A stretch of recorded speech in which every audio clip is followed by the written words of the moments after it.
Welcome to the Cantina of Comics. Today we're going to show you how to make White Wampas. And we're going to be talking some bounty hunters.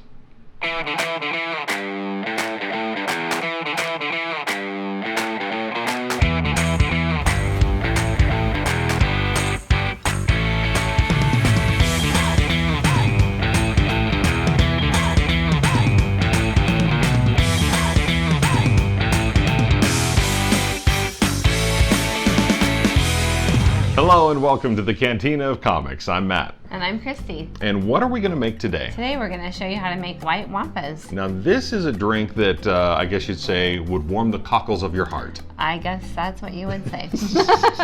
So how do we make this? All right, we have 2 ounces of vodka. Remember the EV99 from a few weeks ago? I do remember. I'm still feeling the effects of the EV99. Do you remember what we came up with the EV stands for? Extra vodka. That's right. So this one actually calls for 2 ounces of vodka. Okay. And I'm going to eye this. And so we're putting it into a highball glass filled with ice already. Yes. Okay. Oh my gosh. We're using 2? 2 ounces. That almost filled up the whole thing. Yeah, I know. Oh man. It's gonna be a good night, honey. It's gonna be a party on Hoth tonight. Okay. Do I say we're using whipped cream vodka? Whipped cream vodka. Because that's what we have on hand. Cool whip. We're trying to do that. Okay, and then we're going to use 1 ounce of Kahlua coffee liqueur. Okay. So. And this is a pretty simple, I mean, this is just a 3-ingredient drink, right? Yeah, super easy. And it's pretty keto friendly from what I understand. It is keto friendly. Oh man. You ready? Okay. I'm excited. There's Kahlua. I love Kahlua, anything with Kahlua in it. And then the final ingredient is whipping cream. Whipping cream. Why do you say? Actually, we're going to use that. Say cool. Cool. Say whip. Whip. Whip. Whoa. Okay. Okay. Ooh. Let's do a little bit more. Okay. Okay. And it's supposed to be 1 ounce of whipping cream, but we're eyeing once again.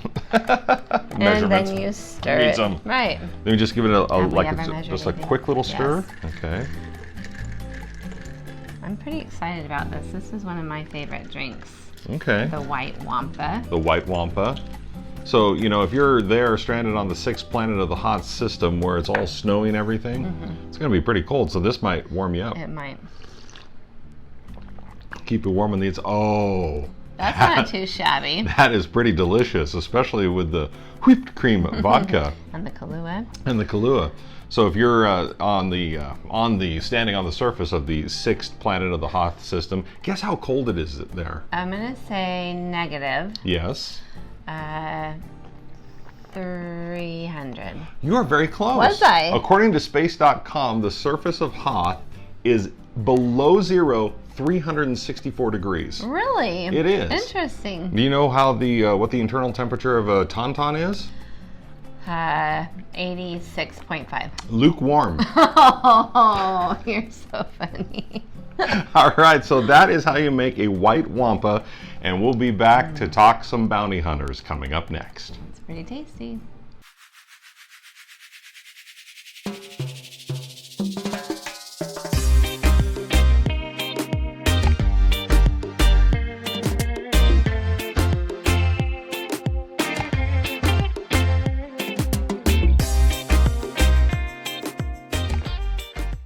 And welcome back to the Cantina of Comics. Got a question for you. How would you like a free audiobook from Audible? It is very easy to do. All you have to do is go to youtini.com, click on the Audible logo, and you can get yourself a free month's membership, and that includes a free audiobook from Audible and Youtini.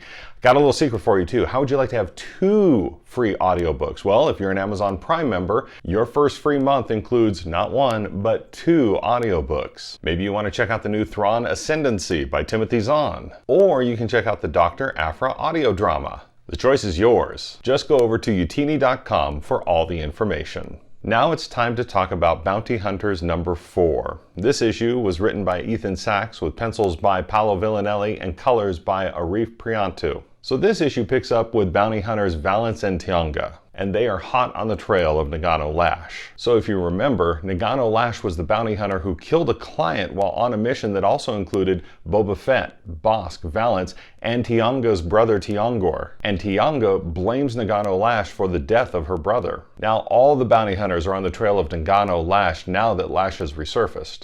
And with this issue, we finally find out the reason that Nagano Lash killed their client on that mission. Nagano Lash threw the mission to save the pregnant woman who was the daughter of the head of one of the crime syndicates from the man who was threatening her, who happened to be the baby's father and the son of the head of the other crime syndicate. Nash ended up taking the woman, and then she ended up raising the baby as the mother died. And it turns out this child could actually unite the two crime families when she turns of age. Now, when this issue came out, there was cause for concern here. Spoiler alert, the last page of the comic has Boba Fett making his return to the series and indiscriminately blasting and killing Tonga. Now, to get some perspective, we talked to someone who could shed some light on why this is concerning. Okay, joining me right now is Meg Dowell. Hello, Meg. How are you? Hi, I'm good. How are you? Good, good. Now, Meg is a writer for Youtini.com and also, I guess you'd say, one of the driving forces behind the newly launched Project Stardust. So how excited are you about that? We've been planning this. We had been planning this since June, and I didn't say anything about it to anyone for like 2 months until we finally announced it was happening. So first of all, I'm really glad to be able to talk about it because I'm not very good at keeping secrets. And I think I told Corey about it like a couple weeks after we'd started, and he was the only one who knew. And I'm like, I'm glad you're good at keeping secrets because I'm really, really struggling right now to not say anything. It's hard to keep it under your hat when it's something you're so passionate and excited about, isn't it? It is. But we wanted to take our time and we wanted to make sure we were going to do it right. And we learned a lot as we were planning, which is why we wanted to give ourselves as much time as we needed to put a team together, make sure we had a team of diverse voices that we were going to be featuring, figuring out how we were going to get more contributors of different backgrounds in. And, there's a lot of like making sure that you're reaching the right people and you're saying the right things and you're using the right language.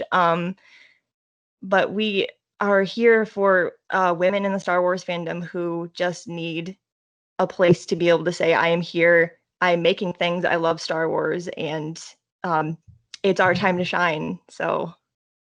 Well, I know you're excited about this project and we are excited for you. So congratulations on the launch. Thank you. Okay, now we're going to do something a little bit serious. We're talking comic books, but we're talking something very serious that happened in one of the recent issues of one of the Marvel Star Wars comic books, and that's Bounty Hunter #4.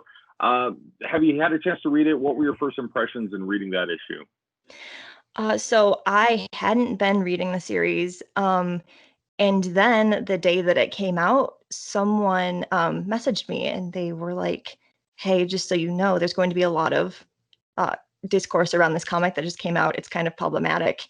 Had no other context other than that. There were a few tweets out at that point in the morning, but very vague. Like I didn't know any specifics. So I was like, I'm going to have to be the journalist that I am and get all the facts before I join this discussion, whatever is going on. So Sure. I read it, and I read a lot of things. I edit a lot of people's words. So I've seen a lot of problematic storytelling. It's not very often that I feel uncomfortable when I'm reading something, especially something in Star Wars. And reading this comic issue, I was uncomfortable the entire time, and it just felt wrong. And it was really hard for me to like wrap my head around that. Like knowing that it was Star Wars, but it didn't feel like Star Wars because it didn't feel good. It didn't feel like the story was, it didn't feel like it was a story that needed to be told in the way that it was told. And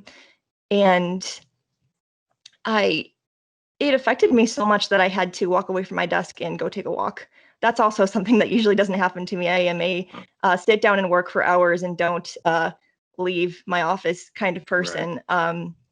So I really had to stop and like reflect. And the more I thought about it, the more upset that I became. So I took a lot of time to check in with people and make sure that people were okay, because there were a lot of women on Twitter, especially, who were not. There were a lot of women who were voicing their concerns and were not being listened to, and were being told that they were overreacting. And they were being told that, like, it doesn't matter, it's just a story. The ending is that the female character in the issue dies violently at Quite the hands. shockingly. Yes, that is a good word for reasons that will become apparent very soon. Right. By Boba Fett, who is a very well-known character in Star Wars. So the response to our reactions was, well, people die in Star Wars all the time. But it's a lot deeper than that. It was very clear to me when I got to the end of reading this that the point of the entire issue was to shockingly introduce Boba Fett at the end and kind of say, like, hey, here's, your favorite bounty hunter. He's back. Don't know why it had to be that kind of shocking.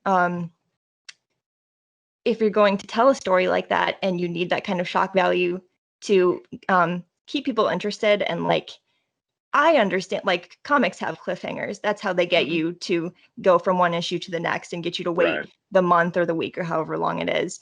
If you have to have that kind of cliffhanger that is so shocking that it becomes problematic, it's not a good story. It's not a well-written story. It didn't have anything, to gather from it other than this shocking thing that happens at the end. And there's also the issue of making the effort to introduce a diverse character, an LGBTQ woman of color, is the main character in this comic issue, which is a big deal. Only to find out that she's just a plot device, and only serves to introduce Boba Fett at the end, because he comes in and that's it. That was not okay with a lot of people, myself included. Appreciate the effort to, get that representation.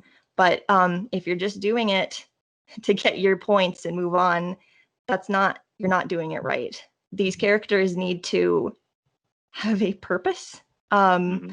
They need to, their audience needs to be able to relate to them. To just put them there for really no reason, and so violently, it was unnecessary. I have no problem with Boba Fett. He's awesome. I love bounty hunters. I really do. But if you were going to introduce him and kind of that is the surprise ending, there were so many different ways that you could have done that. Let me ask you a question. Do you think, in your opinion, I'm a Boba Fett fan. You said you're a Boba Fett fan too. Do you think that this might be going counter to his personality or to his character? Absolutely. I just don't think of Boba Fett as someone who would just walk into a room and shoot someone, just because. He's on a mission. He's got problems with people, but I understand that you're trying to go for, like, Boba Fett is this powerful, brutal bounty hunter that we all know and love. That's taking it too far, though. I think, especially in the Clone Wars, when we get so much of his backstory of his moral dilemmas and him being so angry and grieving so much, and kind of his arcs in that, that definitely changed the way that I saw him. And so seeing him in this comic this way, just It didn't almost seem. seems like a betrayal of character. Yeah, exactly. That's how it felt to me. I was kind of surprised that they would do that, not in a good way though. So Right. Do you think this might be on the I guess you'd say the pencil of Ethan Sachs, who wrote this series, lazy story writing?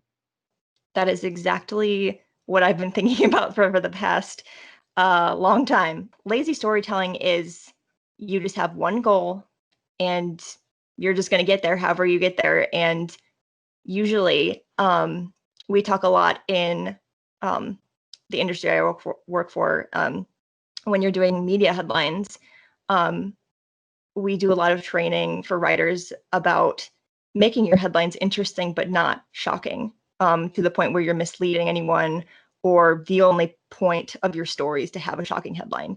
Now, we know from Star Wars writers that have been interviewed on Youtini, it's kind of hard to play in somebody else's sandbox because you have the established characters, you have the main characters that you can't really, kill off because Lucasfilm kind of frowns on that unless they approve it.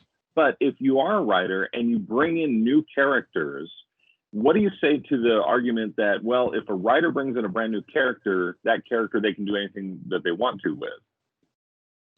Be a kill off in the last page in a very shocking panel. I mean, as a writer, you can do anything you want with the character that you create. But you also have to keep your audience in mind. I don't know what the thought was in, this shocking ending, other than we're just gonna, surprise everyone. And there's no thought put into, well, here's this underrepresented character. How are people going to feel about that character not getting much character development and then just meeting a violent end? There needs to be a consideration of how people are going to feel about that. You need to consider your audience from all sides. We say that Star Wars is for everyone. Not every Star Wars story is going to be everyone's favorite. But you do need to write Star Wars thinking about how certain events in your stories are going to affect people. And that kind of violence, hurt a lot of people. It really... it kind of pushes them away, doesn't it? Yeah. I mean, there are a lot of people who are saying they're not going to read the series anymore. Or if they haven't started, they're not going to pick it up. People can take that as far as they want to. They can say, I'm not going to read anything from this writer. I'm not going to, I'm going to be very selective about my Star Wars comics that I read. And in a way, that's kind of one thing that we can do to kind of let Marvel, Star Wars, whoever's in charge of whatever project is going on, this is not what we want. We're not going to pay for this. We're not going to consume this content if it's just going to be offensive or unsettling or, whatever it is. So. Very cool. Well, once again, thank you so much for your insight and opinion on this. Yeah, of course. I really appreciate you reaching out. All right, now let's go ahead and turn to Dr. Aphra, Volume 2, Issue number 3. This one is Fortune and Fate, Part 3, Turnabout. This one's written by Alyssa Wong with pencils by Marika Cresta and colors by Rochelle Rosenberg. So we find our group of fortune and glory hunters on the planet Dianth, searching for the fabled Rings of Vale. One ring supposedly grants immortality, the other untold riches. The group of Aphra, the Wookiee Black Karanstan, Professor Eustacia Oka, Data Yad, Just Lucky, and TA-418, they've been separated when the floor gave out just as Ronan's group of thugs found them. Everyone is okay, but now the group is split into two, both are searching for the rings. So one group, consisting of Oka, Lucky, and Black K, make their way to the final resting place of the rings, while Aphra, Yad, and the goons find their way to the workshop where the rings were created. Now, here's some observations about issue number 3. Obviously, we've heard before, there's been a lot of comparisons,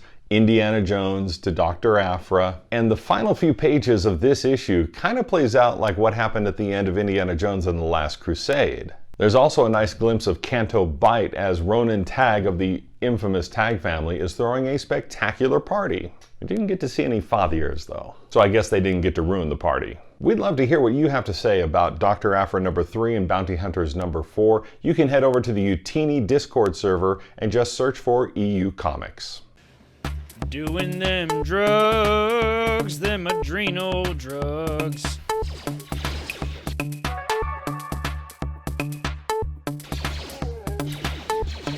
Oh.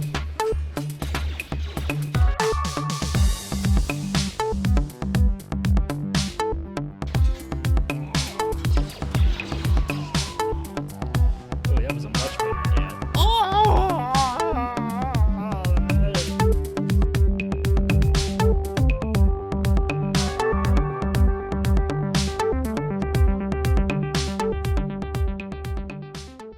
All right, so we show you how to make the White Wampa, and this is warming me up, definitely. I can feel it. It's good. You feel the effects pretty quick. Hey, if you want to check out all the videos that we have here on Youtini, you can head over to the Youtini YouTube page. You're going to get reviews by Nathan and Emma and Jake, and you're going to get more Cantina comic recipes too. Yeah. So tell us, when you make the White Wampa, tell us what you think, you know, if you can type straight after drinking this. All right, thanks for watching. We'll see you next time on the Cantina of Comics.